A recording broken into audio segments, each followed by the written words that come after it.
जंगल में एक गर्भवती हिरनी थी। उसका प्रसवकाल निकट आ गया था। वो एक नदी के किनारे घनी झाड़ियों के बीच में चली गई, जो उसे सुरक्षित लगी। अचानक उसे प्रसव पीड़ा शुरू हो गई। उसी समय आसमान में काले काले बादल छा गए और बिजली कड़कने लगी, जिससे जंगल में आग भड़क उठी। उसने अपने बाईं ओर देखा तो वहाँ एक शिकारी तीर का निशाना उसकी ओर लगाए हुए खड़ा था। उसने दाईं ओर देखा तो एक भूखा शेर उस पर घात लगाए हुए उसकी ओर बढ़ रहा था। हिरनी सोचने लगी कि अब वह क्या करी। वह तो प्रसव पीड़ा से गुजर रही है। एक तरफ आग है, एक तरफ शिकारी और शेर भी उसकी तरफ आ रहा है। दूसरी तरफ नदी भी बह रही है। क्या मैं और मेरा बच्चा इन सब से सुरक्षित रह पाएंगे? फिर उसने अपना सारा ध्यान अपने बच्चे को जन्म देने में लगा लिया। बाकी सब कुछ ईश्वर के भरोसे छोड़ दिया।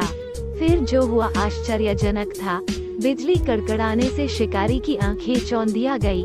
तीर दूसरी ओर चल गया और जाकर भूखे शेर को लग गया। इसी बीच बारिश होने लगी और जंगल की आग बुझ गई। इधर हिरनी ने एक स्वस्थ बच्चे को जन्म दिया। दोस्तों, ऐसी समस्याएं कभी कभी हमारे सामने भी आ जाती है। तब हमें कोई भी रास्ता नहीं सूझता है।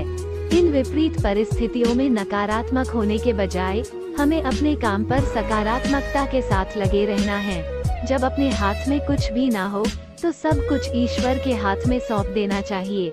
वो जो करेगा अपने लिए बढ़िया ही करेगा।